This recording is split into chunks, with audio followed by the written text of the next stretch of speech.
Gentlemen, welcome back to Operation Mass. I apologize for the late upload.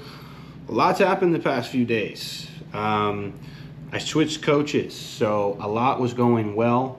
The progress was great. I've improved training a lot over the past X amount of months. I've been working with that previous coach about 6.5 months, but there was some expectations that had been laid out on his end that he continuously did not follow through with.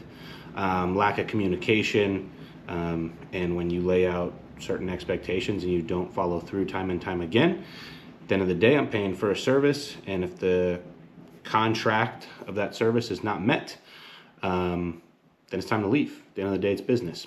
Unfortunately, it wasn't taken the best either. I was trying to be as respectful as possible to leave things on a good note. Regardless, that's not important at all. I wish him nothing but the absolute best.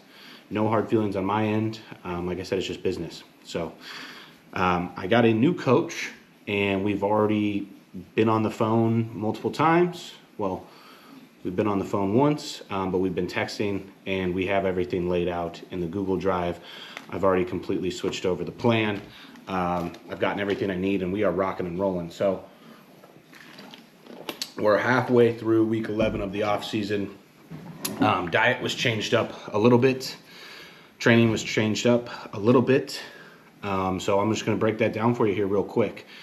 First off, training. The most important thing to build muscle, it is the stimulus. And without hard training, you do not break down the muscle, you will not grow. So based on my physique and where it's at, we wanted to put focus on the back for sure, especially those lower lats thickness. The back needs to come up a lot. And the hamstring and leg looks great from the side. The quads look great from the side. Quads look pretty solid from the front right now. But the hamstrings from the back are still a weak point as well. Overall, my back shots need improvement. So we're doing 2 back and hamstring days. We have 1 quad day, and we have 1 push and arms day. The way it's broken down, it's a 2-on, 1-off split. So it's quads, back and hamstrings, rest, push and arms, back and hamstrings, rest. There's 2 different back and hamstrings workouts. Slightly more volume than I was doing before. Everything's still going to be pretty much to failure. I do have a little bit of pump work on rear delts, a little bit of pump work on chest to get some blood flow before moving into my incline press. A few different movements have been changed up, so I'm going to start posting some more training videos. I'm going to be sending him training videos of every single exercise I do, of each workout for the time being, and we're just going to critique and really just take pride in every single exercise and make sure we're dialed in right off the bat. So I love that aspect of it. I love the focus on training. I'm excited with the new training, the way it's been laid out. I think it's a good indicator that my coach is excited as well. So I am a full believer of this. For example, just to kind of take you through what a training session will look like. Quads today, 2 sets of adductors, 2 sets of leg extensions, 15 to 20 reps with a hard squeeze at the top. That is a little bit more pump work style, but I'm still going to track that and make sure I'm progressing over time. Then we have 1 set of hack squat, 8 to 12, death set. We have 1 set of Arsenal leg press, 15 to 20. I'm going to go narrow stance, focus on the quads, again, kind of like a death set. Then 2 sets of Smith machine hip thrusts of 6 to 12. And then 3 sets of 10 to 15 on the toe press for calves. We will be doing calves 3 sets at the end of each push workout and the end of each quads workout. And then at the end of each back and hamstrings workout, we will be doing 3 sets of abs. So the quads are actually the most low volume. We don't want to accumulate too much fatigue on those quad days. The quads have come up a decent amount over the past few months. That was a focus of ours. We've done that, so now it's time to really focus on the back, bring up those arms as well, a little bit of chest. So back and hamstrings type day, we have a single arm hammer strength row, 3 sets there, 3 sets of cable rope pullovers, 2 sets of pit shark RDLs, 2 sets of lying leg curls, 2 sets of chest supported rear delt dumbbell swings, and then 3 sets of abs. So a little more volume there. And then push and arms is definitely it has the most volume in it. One, it's going to be the least fatiguing on your CNS. And two, since there's only one day and we still want to facilitate a good amount of growth there, it's a little more volume. So I got 4 sets of laterals, 3 sets of cable flies of 20 to 25 reps, 3 sets of incline Smith, 2 sets of seated Atlantis press, 3 sets of tricep push downs, total of 6 sets of biceps, and then 3 sets of calves. I'll break down the other back and hamstrings workout. I'll break all this down more in depth on the days that I do show you what I'm training. I'm going to put a little more emphasis on taking you guys along in the gym, especially since I'm going to be recording anyway. Might as well turn these into some YouTube videos. Health supplement wise, everything's pretty much staying the same. We pulled a few supplements such as IRE, kidney, and hemoflow, and then I'm implementing some stuff like glycine, ox bile, curcumin, switching blood pressure medication from losartan to telmisartan. We also are adding in a prescribed dose of T4 at 100 micrograms daily, just to help regulate the thyroid in the off season. I think all of which are great ideas. Food wise, calories, we were at about 4,650 on training days. On upper days, so that includes my back days, back and hamstrings, and then my push and arms days, calories are up to 4,800 with a pretty different macro split. So protein's right around the same, 350 grams of protein daily. Carbs went from 570 to 685. So a big boost on those upper days, and then 65 grams of fat, so reduction in fat by about 30 grams. Then my training days of quads are almost identical, 4,700 calories, 350 protein, the same, 655 carbs and 65 fat. So it's just 30 grams less of carbs. The only difference in those days is before my upper days, I have 30 grams of liquid carbs from like either an apple juice or a Gatorade right before I train, just to get a little more blood flow, a little more mind-muscle connection, a little more pump on those days.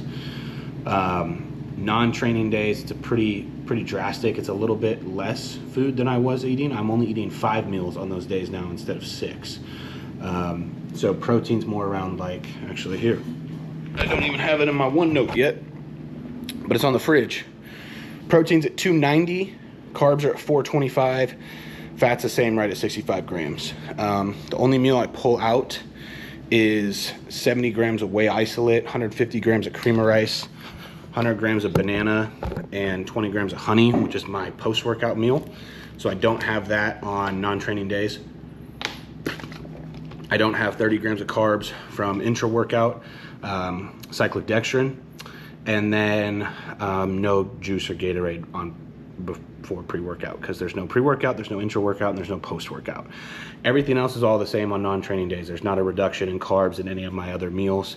The only other thing I will say is the pre-workout meal as well. So it's all just peri-workout nutrition has changed. Meal 1's exactly the same, meal 2's exactly the same, meal 4 or meal 5 and meal 5 or meal 6 are exactly the same. It's just that peri-workout. So I don't have 30 grams of dates and 20 grams of honey in that chicken and rice meal on non-training days, and then no intra-workout carbs, no pre-workout carbs, no pre-workout liquid carbs, and then no post-workout meal. So food sources are pretty much the same. Only food source that got added was banana and honey. Protein sources are still egg whites, chicken breast, 90-10 ground sirloin, whey isolate, and flank steak. A little bit more veggies added. Fat sources are from, I have one meal with almond butter, 90-10 ground sirloin, and flank steak. And that's it. I don't even have technically any added fats in meals 1, 2, or 3. The only fat there is just going to be a little bit from the chicken breast, so we're talking 2 or 3 grams. And that's about it. So supplementation wise, SS31 is going to stay in, but we're going to reduce it down to 1 milligram. And MOTS-C is going to be added back in at 1 milligram daily as well. So nothing too crazy there. That's the update. I'm going to end this video here just because I think I'm going to take you through kind of a quads day. I'm going to take you through a full day of eating on that quad day, which will be today too. So we're going to get 2 videos today, 2 updates. And that's that. Thank you so much for watching. That's the update. My check-in days are now going to be Wednesdays. My coach is out in Florida, and I pretty much asked him, hey, when is the easiest time for you? And he says, well, dude, if you're able to check in Wednesday, which I have the autonomy, luckily, with my job to do so, he's going to be able to get back to me faster because most of his clients check in on Saturday and Sunday because they can't check in during the week. So check-in days are now Wednesday. It's Thursday morning, so I'll check in next Wednesday.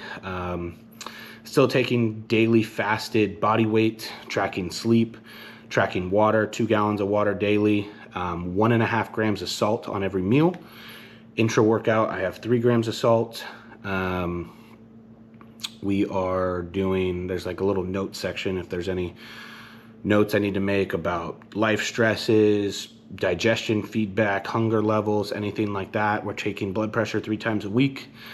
Still taking fasted blood glucose on check-in days, check-in pictures, all the same. So not too much change. The things that have changed, I'm all for it. A little more carbs, a little bit overall, more calories on training days, slightly less calories on non-training days.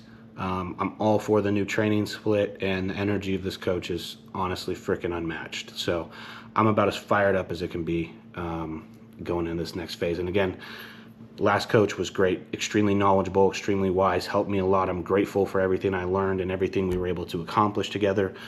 The one piece that was missing was that pure and utter passion and love for bodybuilding and a different type of energy that this new coach and I think are going to click really well on.